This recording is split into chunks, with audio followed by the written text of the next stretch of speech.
Welcome to weekend exclusives. భిన్న కథనాలు, విభిన్న సంఘటనలు, వైవిధ్యమైన విషయాలను అందించే weekend exclusives non stop entertainment అందించేందుకు రెడీగా ఉంది. వడదెబ్బ తగలకుండా ఉండాలంటే తాటి ముంజలు తినాల్సిందే. పిచుకలకు తన ఇల్లునే దానం చేసిన పక్షిరాజు, కంట కన్నీరు పెట్టిస్తున్న ఉప్పు, 3 గర్భాలయాలతో ముక్కంటి దేవాలయం. ఎండాకాలం వచ్చేసింది. ఇప్పటికే తీవ్రమైన ఎండలు, ఉక్కపోతలతో ప్రజలు అల్లాడిపోతున్నారు. ఏ మాత్రం అజాగ్రత్తగా ఉన్నా వడదెబ్బ తాకే ప్రమాదం ఉంటుంది. ఇలాంటి ప్రమాదాల నుంచి మనల్ని రక్షించేందుకు ప్రకృతి మనకు సహజంగానే ఎన్నో పండ్లు, ఫలాలు సీజన్ వారీగా అందిస్తుంది. అలాంటిది ఓ అద్భుతమే తాటి ముంజలు. ఎండాకాలంలో మాత్రమే లభించే ఈ తాటి ముంజలు తింటే ఎన్నో ఆరోగ్య ప్రయోజనాలు చేకూరుతాయని వైద్యులు సైతం చెబుతూ వస్తున్నారు. అందుకే ఏలూరు జిల్లాలో ఈ తాటి ముంజల వ్యాపారం జోరుగా సాగుతుంది. ఆ వివరాలేంటో చూసొద్దాం రండి. న్యాచురల్గా అసలు కల్తీ అంటే అన్నిటికీ జరుగుతుంది, కానీ దీనికంటే కల్తీ జరగదు.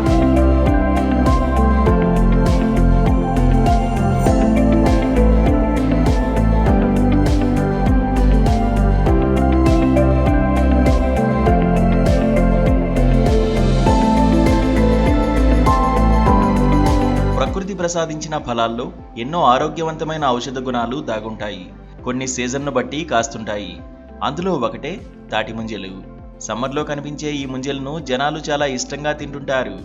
వేసవిలో చాలా మార్కెట్లలో తాటి ముంజలు నోరూరిస్తూ ఉంటాయి. రోడ్డు పక్కన గెలలుగా వేసి చేత్తో చెక్కి డజన్ల లెక్కన అమ్ముతూ ఉంటారు కొందరు వ్యక్తులు. గ్రామాల్లో ఉండే ఈ తాటి ముంజలను కోసుకొచ్చి ఫ్రెష్గా కస్టమర్ల ముందే కట్ చేసి అందిస్తున్నారు. రోడ్డు పక్కన అప్పటికప్పుడిచ్చే తాటి ముంజలను ఆస్వాదిస్తున్నారు. ముఖ్యంగా గోదావరి జిల్లాలో తాటి ముంజలకు మంచి గిరాకీ ఉంటుంది. అయితే ఈ ఏడాది తాటి ముంజలు కాస్త లేటుగానే వచ్చాయి. గతేడాదికి ఈ ఏడాదికి తాటి చెట్ల సంఖ్య తగ్గడం ఒక ప్రధాన కారణమని చెబుతున్నారు వ్యాపారులు. ఈ ఎండాకాలం చాలా మంచిదండి. పిల్లలు పెద్దలు కూడా తినొచ్చు. ఈ దేవుడిచ్చిన వరమే చక్క ఈ తాటి ముంజలు. ముందు ముందు వచ్చే జనరేషన్కి తాటి ముంజలు అంటే తెలవదు అసలు ఏమి. ఇదివరకు బాగుండే, కానీ ఇప్పుడు చెట్లు మట్టుకు అసలు ఏమి ఉండలేదండి. తాటి చెట్లు అన్నీ నరికేస్తున్నారు. ఈ చెట్లు అమ్మట పొట్లు అమ్మట తిరిగి అట్టా గాలిచ్చి తీసుకొస్తున్నాము. ముందు ముందు కూడా అసలు ఏమి ఈ తాటేకు అనేది వాడరు అసలు ఎవరు. ఇదివరకు పందిర్లు వేసుకునే వాళ్ళు, చల్లదనానికి తాటేకు పందిరి వేసుకునే వాళ్ళు, తాటి వాసాలు ఎన్ని వేసుకునే వాళ్ళు, కానీ ఇప్పుడు ఏం వేస్తలేదండి. అసలు ఎవరు వాడతలేదు తాటి వాసం. తాటేకు అసలు వాడతలేదు. తాటి ముంజల వల్ల చాలా మంచిది. పెద్దోళ్ళు చిన్నపిల్లలు కూడా చక్కగా తినొచ్చు. చాలా ఉపయోగం ఉంటుందండి. తాటి ముంజ తింటే చాలా మంచిది. అసలు సలవా కూలింగ్ అయిపోతారు. న్యాచురల్గా అసలు కల్తీ అంటే అన్నిటికీ జరుగుతుంది, కానీ దీనికంటే కల్తీ జరగదు. ఎంత ఎండలో ఎక్కడున్నా సరే, ఎడారిలో ఉన్నా 2 చెట్లు 2 గెల్లగా వద్దే. అదే దేవుడిచ్చిన వరం దీనికి. ఆ తాడి చెట్లు ఉన్నత్తలేదు ఎక్కువ శాతం. ఈ సంవత్సరం మరీ లేవండి. నిరుడున్న చెట్లు ఈ సంవత్సరం లేవు. అసలు చూసిన కట్ట వాళ్ళని నరికిచ్చేస్తున్నారు. రైతులకు కూడా ఉపయోగం లేదని, పైరుకి ఇబ్బంది అవుతుంది. కోతులు వచ్చి చెట్ల మీద ఉంటున్నాయి, అది రావట్లేదని నరికేస్తున్నారండి. చెట్లు ఎక్కేవాళ్ళు కూడా చాలామంది తగ్గిపోయారండి. అసలు ఇంతవరకు అందరూ ఎక్కేవాళ్ళు. డజన 70 రూపాయలు అమ్ముతున్నామండి. బాగానే కొంటున్నారండి చాలామంది కూడా. చాలా మంచిది అని అందరూ ఇంతమంది కొంటున్నారు. ఇంకా కొనాలి. పిల్లలు పెద్దవాళ్ళు కూడా బాగా పెట్టాలి. ఈ ఎండాకాలం 2 నెలలు మంచిది. చాలాగా న్యాచురల్గా పండే పంట ఇది. డజన్ తాటి ముంజలు 100 రూపాయల నుంచి 150 రూపాయల వరకు ధర పలుకుతుంది. మే నెల వచ్చేసరికి వీటి ధరలు మరింత పెరిగే అవకాశం ఉందని అమ్మకందారులు తెలుపుతున్నారు. ఎండ దెబ్బ తగలకుండా తాటి ముంజలు కాపాడుతాయి. శీతల పానీయాలను పక్కన పెట్టి శరీరం డీహైడ్రేషన్ కాకుండా తాటి ముంజలను కొనుగోలు చేసేందుకు ప్రజలు ఎక్కువగా ఇష్టపడుతున్నారు. వేసవి సీజన్లో వచ్చే పండ్లలో తాటి ముంజలకు ప్రత్యేక స్థానం ఉంది. తాటి ముంజల్లో ఉండే నీటిని తాగడం వల్ల ఎంతో ఉపశమనంగా ఉంటుంది. ఆ తర్వాత వాటిని తింటూ ఉంటే నోటిలోకి చల్లగా మధురంగా వెళ్తుంది. సాధారణంగా అన్ని రకాల పండ్లను మందులు వేసి పెంచుతూ ఉంటారు, కానీ ఈ తాటి ముంజలకు మాత్రం మందుల అవసరం లేకుండా సహజ సిద్ధంగా కాపు కాస్తాయి. అందుకే వేసవి కాలంలో తాటి ముంజలకు అంత క్రేజ్ ఉంటుంది. పిల్లలను మొదలుకొని వృద్ధుల వరకు ఎంతో ఇష్టంగా తాటి ముంజలను తింటూ ఉంటారు. ముంజుల వల్ల నేను చాలా ఎదురు చూస్తానండి ముంజుల కోసం. పిల్లలు కూడా చాలా ముంజులు తీసుకురాని అంటారు, మా పిల్లలు తెమ్మన్నారు. కానీ దీనివల్ల చాలా మంచిది, చంటి పిల్లలు కూడా పెట్టచ్చు ముంజు. ఇది సలవ, ఇది మళ్ళీ మొట్టోలు రాకుండా మొహాన్ని రాసుకుంటారు. తింటే మళ్ళీ సలవ ఉంటుంది, బాగుంటుంది, ఆరోగ్యానికి మంచిది, చాలా మంచిది, చాలా ఇష్టమైనది అనమాట. ఏ సీజన్లో పండు అదే తినాలండి. ఈ సీజన్లో వచ్చిందంటే నేను ఎదురు చూస్తూ ఉంటానండి దీనికోసం. ప్రతి ఆదివారం కూడా నేను తీసుకెళ్తూనే ఉంటాను. ఆదివారం నేను ముంజు తీసుకెళ్తానండి. సమ్మర్లో దొరికే ఈ ముంజలు చాలామందికి ఉపాధి కల్పిస్తోంది. ఈ సీజన్లో వాటిని జీవనోపాధి చేసుకుని జీవించే వారి సంఖ్య కూడా పెరుగుతోంది. ఒక్కో తాటి చెట్టు 100 రూపాయల చొప్పున కొనుగోలు చేస్తారు. వాటికి ఎన్ని గెలలు ఉంటే అన్ని గెలలు కోసుకుని ఇతర ప్రాంతంలో విక్రయిస్తూ ఉంటారు. కొనుగోలు, ఆటోవాడి ఖర్చులు పోగా కూలి మేర వస్తుందని తాటి ముంజల వ్యాపారులు చెబుతున్నారు.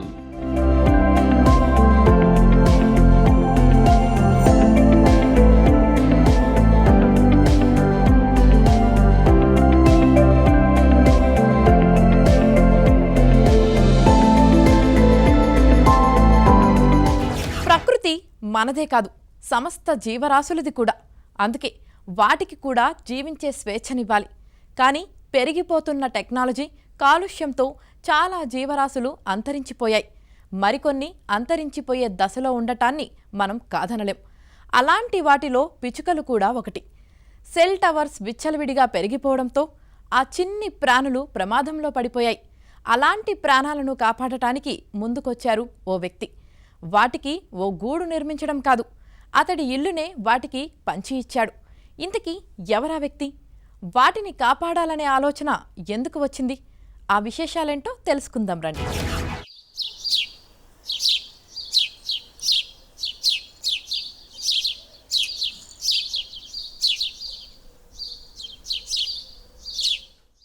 ఒకప్పుడు ఎక్కడ చూసినా పిచ్చుకలు కనిపించి తమ కిలకిల రావాలతో మనసును ఆహ్లాదపరిచేవి.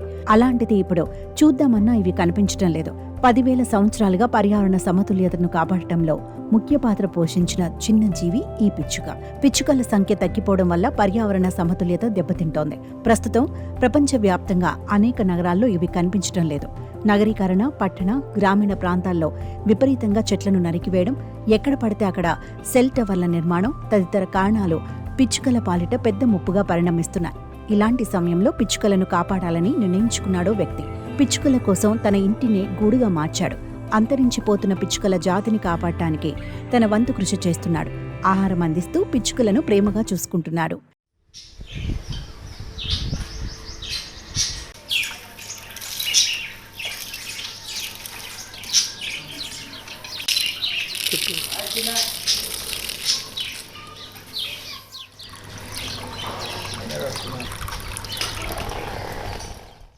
కరీంనగర్లోని కిసాన్ నగర్కు చెందిన అనంతుల రమేష్ ఇంటి ఆవరణలో ఎటు చూసినా పిచ్చుకలే కనిపిస్తుంటాయి.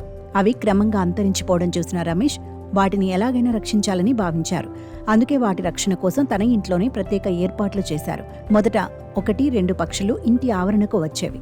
వీటికి గూడు, ఆహారం లేక ఇబ్బంది పడ్డాయి. ఇది గమనించిన రమేష్ పిచ్చుకల కోసం గూళ్లు ఏర్పాటు చేశారు. వాటికి కావలసిన ఆహారం కూడా ఏర్పాటు చేశారు. ఇంటి ఆవరణలో చెట్లు కూడా ఉండటంతో క్రమంగా వీటి సంఖ్య పెరిగిపోయింది. ప్రస్తుతం వేసవి కాలం కావడంతో నీటిని అదనంగా అందించేలా ఏర్పాటు చేశాడు. దీంతో పిచ్చుకలన్నీ ఇక్కడికే వస్తున్నాయి. దాదాపుగా 300 నుంచి 400 వరకు పిచ్చుకలు ఈ ఇంటి ఆవరణలో కనిపిస్తాయి. వీటికి ఆహారంగా వివిధ రకాల గింజలను ఏర్పాటు చేశాడు. కొన్ని పక్షులు సహజంగానే ఇక్కడ గూళ్లు ఏర్పాటు చేసుకున్నాయి. రమేష్ కూడా వాటి కోసం డబ్బాలు ఏర్పాటు చేసి వాటిలో ఆహారాన్ని ఏర్పాటు చేస్తున్నాడు. దీంతో ఉదయం 6 గంటలకు ఈ ఇంటి నిండా ఎటు చూసినా పక్షులే దర్శనమిస్తున్నాయి. వాటి అరుపులతో ఇంట్లో వాతావరణం ఆహ్లాదకరంగా మారుతుంది. కిసాన్ నగర్ ప్రాంతంలో ఇతనిని పిచ్చుకల రమేష్ అని పిలుస్తుంటారు. అప్పుడప్పుడు పాఠశాల విద్యార్థులు పిచ్చుకలను చూడటం కోసమే ప్రత్యేకంగా రమేష్ ఇంటికి వస్తుంటారు. పిచ్చుకల ఫోటోలు తీసుకుని మురిసిపోతారు. మానవ మనుగడకు ఎంతో ముఖ్యమైన పిచ్చుకలను రక్షించుకోవడం మనందరి బాధ్యత అని రమేష్ అంటున్నారు. అందుకే తనకు వీలైనంత వరకు వాటిని రక్షిస్తున్నానని అంటున్నారు. వేసవి కాలంలో ప్రజలు కూడా పిచ్చుకల కోసం తాగునీటిని ఏర్పాటు చేసి వాటి ప్రాణాలు కాపాడాలని వేడుకుంటున్నారు. సెల్ ఫోన్ తరంగాల రేడియేషను, చెట్ల నరికివేత, వాతావరణ కాలుష్యంతో ఈ ఊర పిచ్చుక జాతి అంతరించిపోతూ ఉంది. ఈ అంతరించిపోతున్న ఊర పిచ్చుక జాతిని యొక్క సంరక్షించేందుకు మా ఇంటిని వాటికి ఒక ఆవాసంగా మార్చాను. తినడానికి తిండి గింజలు, మరి తాగడానికి ఇక్కడ నీళ్లు ఏర్పాటు చేసి ఇవి వాటికి ఒక భరోసా కేంద్రంగా మా ఇల్లు మారింది. మా ఇంటికి ఒకప్పుడు 10ల సంఖ్యలో వచ్చే పిచ్చుకలు ఇప్పుడు 100ల సంఖ్యలో వస్తున్నాయి. ఎందుకంటే ఇక్కడ నీళ్లు తినడానికి తిండి దొరుకుతుందని ఒక భరోసా కల్పించాను. ఆ భరోసాతోటే చాలా వస్తున్నాయి. మరి ఈ ఎండాకాలము ఈ ఎండలు మండిపోతున్న సందర్భంలో చాలా పిచ్చుకలు నేల రాలిపోతున్నాయి.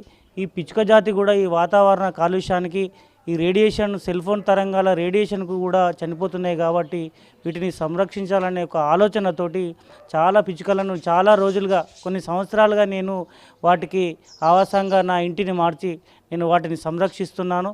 ప్రతి ఒక్కరూ ఎండాకాలం మీ ఇండ్ల ఆవరణలో తాగడానికి నీళ్లు ఇన్ని గింజలు ఏర్పాటు చేస్తే పిచ్చుకలు ఖచ్చితంగా మరి సంరక్షింపబడతాయి. చాలా సంతోషంగా ఉంటుంది. మా ఇంట్లో కూడా మార్నింగ్ లేవడంతో ఈ పక్షుల యొక్క కిలకిల రావాలతోటే మా ఇల్లు నిద్రలేస్తుంది. మా ఎంత బిజీ లైఫ్ ఉన్నా కానీ వాటి సంరక్షణలో ఒక అర్ధగంట గంట సేపు మేము ఖచ్చితంగా గడుపుతాము. చాలా సంతోషంగా ఉంది. ప్రతి ఒక్కరూ పిచ్చుకల సంరక్షణకు నడుము కట్టాలని నేను కోరుతున్నాను.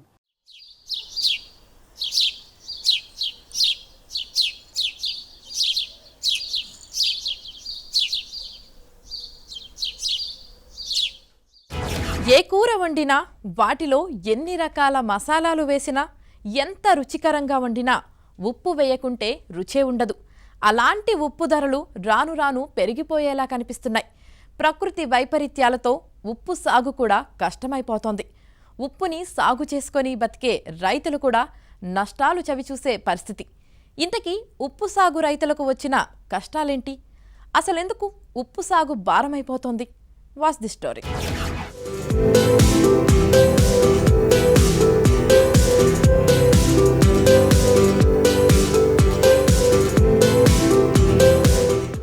ఉభయ గోదావరి జిల్లాలోని నర్సాపురం ఉప్పు సాగుకు ఎంతో ప్రాముఖ్యత పొందింది. ఒకప్పుడు వేసవి వచ్చిందంటే తీర ప్రాంతంలో ఎక్కడ చూసినా ఉప్పు మడులే దర్శనమిచ్చేవి. 6 నెలల పాటు సాగే ఈ పంట ప్రత్యేకంగా పరోక్షంగా వందలాది మంది కార్మికులకు ఉపాధి కల్పించేది. లక్షల రూపాయల వ్యాపారం సాగేది. ప్రస్తుతం ఆ పరిస్థితి కనిపించటం లేదు. ప్రకృతి వైపరీత్యాలు, గిట్టుబాటు ధర లేకపోవడంతో ఉప్పు సాగు రోజురోజుకు తగ్గిపోతోంది. నర్సాపురం నల్లీ క్రీక్ ఛానల్ పూర్తి కాకపోవడంతో వేలాది ఉప్పు మళ్లు కొట్టుకుపోతున్నాయి.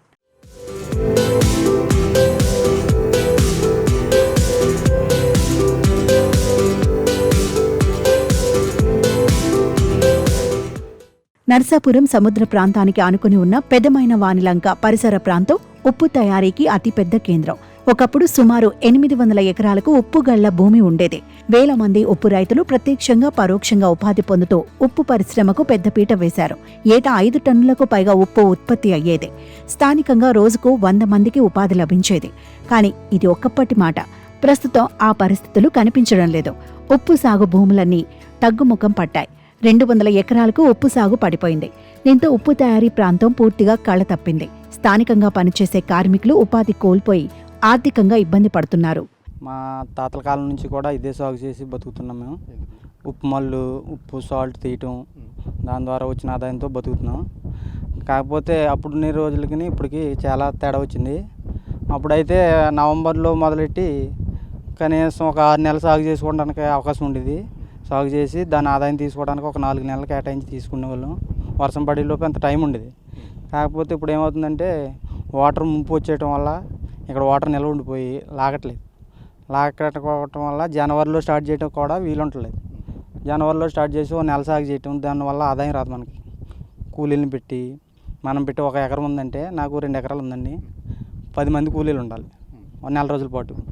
వాళ్ళు కూలి పనులు ఇచ్చి చేయించి ఈ 3 నెలలు తీసుకునే లోపు వర్షం వచ్చేస్తే మనకి ఇబ్బంది అవుతుంది. 2 ఎకరాలకే ఇంచుమించు 60,000 అవుతుంది. 60,000 అవుతే ఈ పెట్టుబడి రాకపోవడం వల్ల చాలామంది సగానికి సగం 50% మానేశారు. సాగు చేయటం మానేసి ఏదో చెరువు తవ్వుకుందాం వదిలేయటం, ఖాళీగా వదిలేయటం చేస్తున్నారు. అదే ఆ మురుక్కాలని తవ్వితే ఎప్పుడు వాటర్ ఉప్పు మళ్ళు ఎప్పటికప్పుడు ఎండలు కాసినప్పటికీ ఆరిపోయి రెడీగా ఉంటాయి. సాగు చేసుకోవడానికి అవకాశం ఉంటుంది. అది చెయ్యాలి. అవునండి. అదే సముద్రం వాటర్ పొంగి వచ్చేస్తుందండి. ఆ వాటర్ ఆగిపోతుంది వెళ్ళకుండా మళ్ళీ సముద్రంలోకి. అదే కాలువ తవ్వినట్టయితే అటు నుంచి ఎనీ టైం పోటు సముద్రంలాగే నడుస్తుంది. ఇక్కడ నిల్వ ఉండిపోతుంది. నిల్వ ఉండటం వల్ల సాగు చేయడానికి వీలు ఉండలేదు. అది కాకుండా మాకు ఉప్పు గిట్టుబాటు ధర రావట్లేదండి. మనం ఎంతో కష్టపడి చేస్తున్నాం. చేసినా కానీ ఉప్పు కొనే టైంకి ఒక దళారీలు ఉంటారు కదా, బ్రోకర్లు, ఒకరు వస్తున్నారు. ఎంత కావాలని ఆడన్న రేటుకి అమ్మవలసి వస్తుంది. అది కాకుండా మనం అనుకున్న దానికి గిట్టుబాటు ధర ఉండలేదు. వాళ్ళు ఇక్కడ 200 కట్టుకెళ్ళి అక్కడ 600కి అమ్ముకుంటున్నారు. అదే ఆ అవకాశం మాకు లేదు. అమ్ముకుని ఈ రేటు ఫిక్స్ చేసి అమ్మే అవకాశం మాకు లేదు. మాకు కేజీ కనీసం 4 రూపాయలు, 5 రూపాయలు చేసిన దానికి ఫలితం ఉంటుంది. మనం ఎంత చేసినా కొంతమంది బాగా పండినోడు అయితే అన్ని మళ్ళు ఒకలాగా పండవండి. పండినోడు అనుకో వాడికి కొంచెం సేవ్ అవుతున్నాడు. పండినోడు అనుకో కష్టమైతే ఉంటుంది తప్ప లాభం పొందట్లేదు. డైలీ ఫస్ట్ స్టార్ట్ చేసినప్పుడు పొద్దుటే 7 గంటలకు వచ్చి సాయంత్రం నిలువుని ఎండలో ఉండాలి. భోజనం కూడా ఎండలో చేయాలి. నీడ అనేది ఉండదు. నీడ ఉంటే పండదు కదా, ఎండ కావాలి. ఎండలో పని చేయాలి. ఎండలో పని చేయకపోతే మడి పని చేయదు. ఎండలో పని చేయకుండా వెళ్ళి నీడ కూర్చున్నాం మనం, అది పండటానికి అవకాశం లేదు. మనం చేయాలి. ఆ నెల రోజులు కూడా చిన్న ఆదాయం రాదు. తర్వాత నుంచి నెల రోజుల తర్వాత నుంచి ఉప్పండి. తెలుగు రాష్ట్రాలు ఎక్కడికైనా మన ఉప్పు వెళ్ళి కొనుక్కుని కూరల్లోకి, పచ్చడిలోకి అన్నీ మనం వాడుతున్నారు. అది కాకుండా కొంచెం నలుపు ఉండేదేమో చెరువులకి సాల్ట్ కొడుతున్నారు కదా, చెరువులు కట్లకి వాడుతున్నారు. నరసాపురంలో సముద్ర తీరాన్ని ఆనుకుని ఉన్న గ్రామాల్లో భూమి ఉన్న రైతులు ఉప్పు మళ్లు వేయడానికి ఆసక్తి చూపడం లేదు. ఉన్న భూములను రొయ్యల చెరువులుగా మార్చి ఉపాధి పొందుతున్నారు. మరికొంతమంది రైతులు ప్రత్యామ్నాయం లేక ఉప్పు పరిశ్రమ కాపాడుకుంటూ వస్తున్నారు. ఇప్పటికే చాలా మంది గిట్టుబాటు ధర లేక ఉప్పు సాగుకు దూరమయ్యారు. మరోవైపు ఉప్పు సాగుకు సముద్రం నీరు వచ్చే గడ్డ పక్కన పెద్ద ఎత్తున రొయ్యల చెరువులు ఏర్పాటు చేశారు. ఈ నీటిని రొయ్యల రైతులు తోడేస్తున్నారు. ఈ పరిస్థితుల్లో ఉప్పు కయ్యలకు సముద్రపు నీరు అందడం కష్టతరమవుతుందని ఉప్పు సాగుదారులు ఆవేదన వ్యక్తం చేస్తున్నారు. పశ్చిమ గోదావరి జిల్లా నరసాపురం మండలం, మాది పెదమనగల్ గ్రామం అండి. మాది సముద్రానికి అనుకుని ఉండే ప్రాంతం. మా గ్రామం ప్రజలందరూ కూడా ఈ సాల్ట్ మీద ఆధారపడి బతుకుతారు. ఉప్పు మళ్ళీ కట్టుకోండి. ఇది నవంబర్లో స్టార్ట్ అవుద్దండి. నవంబరు 1 నుంచి స్టార్ట్ చేసి నవంబర్, డిసెంబరు, జనవరి వరకు కూడా దీని మీద కష్టపడి తయారు చేసితే మనకి జనవరి లాస్ట్కే మనకు పంట చేతికి రావడానికి అవకాశం ఉంటుంది. అలాగా ఇప్పుడు అయితే ఆ పరిస్థితి లేదు.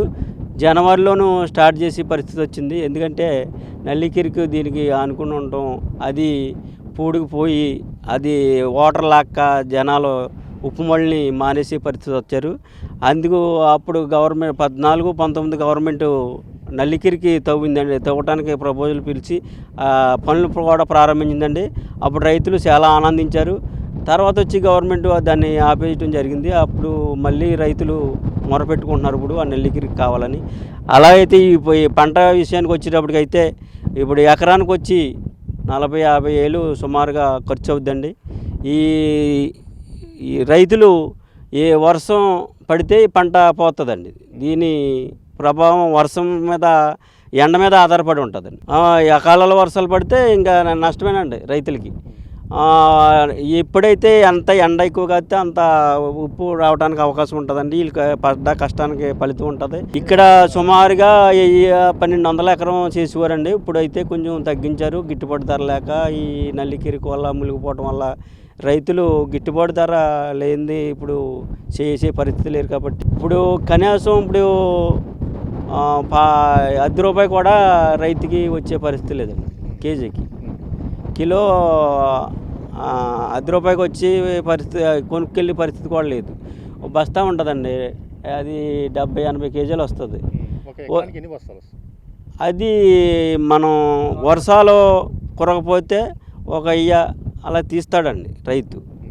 కాకపోతే అది అకాల వర్షాలు వస్తే వెంటనే పోతుంది. టన్నేజ్ అంటే మాకు టన్నేజ్ లెక్క ఇక్కడ కొలత లేదండి. బస్తాలు 1000 బస్తాలు తీస్తారు అంటే ఆడికి అన్ని అనుకూలంగా ఉంటాయి. కేజీ ఇప్పుడు 70-80 కేజీలు వస్తుందండి. దీన్ని ప్రభుత్వం పంటగా గుర్తించి దీని మీద ఈ రైతులకి ఏమైనా సపోర్ట్ ఇవ్వగలిగితే గవర్నమెంటు, ఇంకా దీని మీద ఆధారపడి రైతులు ముందైతే అలాగ ఆధారపడేవారు, ఇప్పుడు అదే పరిస్థితికి వస్తారు. ఇది గిట్టుబాటు ధర లేక దీన్ని మానేసే పరిస్థితికి వస్తున్నారు. ఒక రూపాయి అన్నా కనీసం రైతుకుంటే బాగుంటుందండి. కేజీకి 5 రూపాయలు ఉంటే బాగుంటుందండి. 5 రూపాయలు మినిమం 5 రూపాయలు ఉంటే దానికి ఆ రైతుకి కొంచెం బాగుంటుందని మా రైతులందరూ ఆవేదన. నల్లి క్రీక్ ఛానల్ పూర్తి కాకపోవడం ఉప్పు రైతులకు శాపంగా మారింది. 2014లో ప్రభుత్వం నల్లి క్రీక్ ఛానల్కి 80 కోట్లు మంజూరు చేసింది. 16% పనులు కూడా పూర్తి చేయగా గత ప్రభుత్వం నల్లి క్రీక్ ఛానల్ విస్మరించింది. ఎంతో మంది ఉప్పు రైతులు అధికారుల చుట్టూ తిరిగినా ఛానల్ పునఃప్రారంభానికి నోచుకోలేదు. దీంతో ఉప్పు రైతులు ప్రత్యామ్నాయం లేక సాగు చేయడం మానేసి తమ భూములను ఆక్వా రంగానికి లీజుకు ఇచ్చేస్తున్నారు. కొంతమంది ఎంతో కష్టపడి ఉప్పు సాగు చేసినా గిట్టుబాటు ధర లేక దళార్లు తమ పొట్ట కొడుతున్నారని ఉప్పు రైతులు ఆవేదన వ్యక్తం చేస్తున్నారు. ముఖ్యంగా నల్లి క్రీక్ ఛానల్ పూర్తయితే ఉప్పు పరిశ్రమకు భారతదేశంలోనే ఈ ప్రాంతం నెంబర్ 1గా నిలుస్తుందని తెలుపుతున్నారు.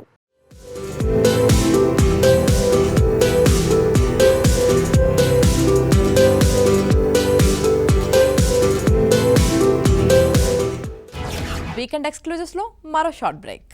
తెలుగు రాష్ట్రాల్లో ఎన్నెన్నో ప్రత్యేకమైన ఆలయాలు ఉన్నాయి.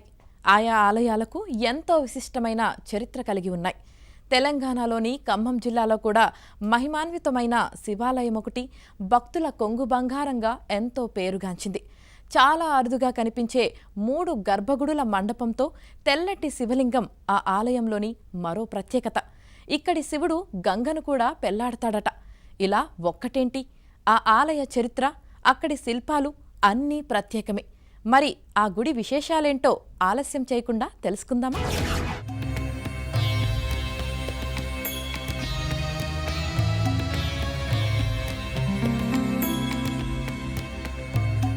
ఖమ్మంలో కోరిన కోరికలు తీర్చే తీర్థాల సంగమేశ్వర స్వామి ఆలయానికి 100 ఏళ్ల చరిత్ర ఉంది. అందుకే ప్రతి ఏటా మహాశివరాత్రికి నిర్వహించే జాతరకు లక్షల మంది భక్తులు వచ్చి స్వామివారిని దర్శించుకుని తరించిపోతుంటారు. ఆలయం పక్కనే గల త్రివేణి సంగమంలో కార్తీక స్నానాలు ఆచరించి శివుణ్ణి దర్శించుకుంటే ఎంతో పుణ్యఫలం దక్కుతుందని భక్తుల నమ్మకం. దీంతో కార్తీక మాసంలో భక్తులు సంగమేశ్వరుణ్ణి భక్తి శ్రద్ధలతో దర్శించుకుంటుంటారు. భక్తులు కోరిందే తడవుగా తమ కోరికలను తీర్చే మహిమగల స్వామి ఆలయ చరిత్ర, రహస్యాలు తెలుసుకుందాం రండి. ఖమ్మం పట్టణానికి 13 కిలోమీటర్ల దూరంలో ఉన్న తీర్థాల సంగమేశ్వర స్వామి దేవాలయం తెలంగాణ జిల్లాలోనే ప్రసిద్ధిగాంచింది. సంగమేశ్వర ఆలయంలో ఒక్క గర్భగుడి కాకుండా పక్కపక్కనే ఉండే 3 గర్భగుడులు ఉండటం ఇక్కడి ప్రత్యేకత. అయితే అందులో 2 శైవానికి సంబంధించి శివలింగాలున్న గుడులైతే 3వది వైష్ణవానికి సంబంధించిన నరసింహాలయం. అయితే నరసింహాలయంలో ప్రధాన విగ్రహం మాత్రం ప్రస్తుతం లేదు.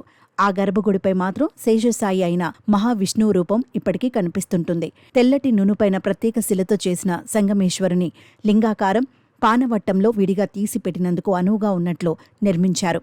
పాలరాయిలా నునుపైన మెరుపుతో ఉండే ఈ శివలింగం చాలా ఆకర్షణీయంగా ఉంటుంది. దేవాలయపు గోడలపై మత్స్య అవతారాన్ని సూచించేలా ఉన్న ఒక చేప బొమ్మ, ఏనుగులు, గుర్రాలు, ద్వారపాలకుల వంటివే కాకుండా సృష్టి కార్యం రహస్యాన్ని వివరిస్తున్నట్లున్న కొన్ని శిల్పాలు కూడా ఉన్నాయి. ఆలయ ప్రాంగణంలో అత్యంత పురాతనమైనవిగా భావిస్తున్న లజ్జాగౌరిని పోలిన ఒక శిల్పం కనిపిస్తుంది. అదేవిధంగా సాధకులు నిర్మించుకున్నట్లుగా అనిపించే వామదిశను చూస్తున్న హనుమంతుని విగ్రహం కూడా శతాబ్దాల వెనుకటిదిగా భావిస్తుంటారు. ఈ ప్రాంతంలోని 3 నదులైన మున్నేరు, ఆకేరు, బుగ్గవాగు కలిసే మున్నేరు వద్ద శివపార్వతులు కొద్దిసేపు సేద తీరారని, అందుకే ఈ ప్రాంతానికి తీర్థాల గ్రామంగా పేరొచ్చిందని చెబుతున్నారు. ఈ గుడి బయటపడినప్పటి నుంచి శివుడికి నిత్యం ధూప దీప నైవేద్యాలు సమర్పించటం, మహాశివరాత్రి వేడుకలను వైభవంగా నిర్వహించటం ఆనవాయితీగా వస్తోందని, పార్వతితోనే కాదు గంగను శివుడు పెళ్లాడటమే ఇక్కడ మరో ప్రత్యేకత అని అర్చకులు చెబుతున్నారు. ఇక్కడ గంగతో పెళ్లి జరుగుతుంది. ఇక్కడ అట్లా ఈ తీర్థాల యొక్క పుణ్యక్షేత్రంలో స్నానం చేసిన నదులు కొన్ని లక్షల మంది యాత్రకు వస్తుంటారు. స్వామి దర్శనం చేసుకొని మహానుభావుడి యొక్క తీర్థప్రసాద్ తీసుకొని స్వీకరించి ఒంటు ఆరోగ్యం కానీ, ధనాన్ని కానీ, వ్యాపారం కానీ, ఉద్యోగం, శిక్ష, వ్యవసాయం కానీ ఏదైనా సరే ఆ యొక్క స్వామి నమస్కారం చేసుకుంటే ఆ యొక్క వాళ్ళకి మేలు జరుగుతుందని చెప్పేసి ఇక్కడ ప్రగాఢ సానుభూతి ఉంటుంది. కాబట్టి వాళ్ళు ఉంటున్నారు. భక్తులు కూడా ఎల్లవేళలా కూడా ప్రతిరోజు కూడా నిత్య కళ్యాణం కూడా జరుగుతుంది ఇక్కడ.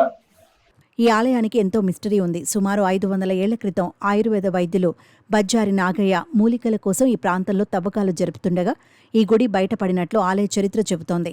ఈ దేవాలయాన్ని నాగయ్య పాకయాజ్ఞులనే బ్రాహ్మణుని సహాయంతో అభివృద్ధి చేసి ఈ ప్రాంతానికి తీర్థాల అనే నామకరణం చేసినట్లు తెలుస్తోంది. ఈ దేవాలయానికి వచ్చే భక్తులు ఇక్కడే నివాసాలు ఏర్పరచుకోగా ఇక్కడ ఒక గ్రామం వెలిసింది. అప్పటి నుంచి సంగమేశ్వర స్వామికి పూజా కార్యక్రమాలు నిర్వహిస్తున్నప్పటికీ ఈ గుడి విశిష్టత బయటకు తెలియలేదు. ప్రతి సంవత్సరం మహాశివరాత్రి సందర్భంగా 5 రోజుల పాటు ఇక్కడ కూడలి జాతరగా జరుగుతుంది. ఈ జాతరకు సుమారు 5 లక్షలకు పైగా భక్తులు హాజరవుతారు. చరిత్రలోనే 1-2 చోట్ల జరగొచ్చామని అనుకుంటారు పెద్దలు. కాబట్టి ఇటువంటి పుణ్యక్షేత్రాన్ని భక్తులు సందర్శించటం, వారితో పాటు చిన్నలు పెద్దలందరూ చేసి పుణ్యస్థలంలో స్నానాలు ఆచరించడం అనేది ఒక గొప్ప ఆనవాయితీ. ఇటువంటి ఉత్సవాల్ని నిర్వహించటం గాను ఎండోమెంట్ శాఖ వారు అన్ని రకాల డిపార్ట్మెంట్ వారికి సహకరిస్తూ మేము వారి శ్రీనివాస్ రెడ్డి గారి సూచనలతో మేము కొద్దిగా అభివృద్ధి కార్యక్రమాలు ఇవన్నీ చేసుకోవడం జరుగుతూ ఉంది.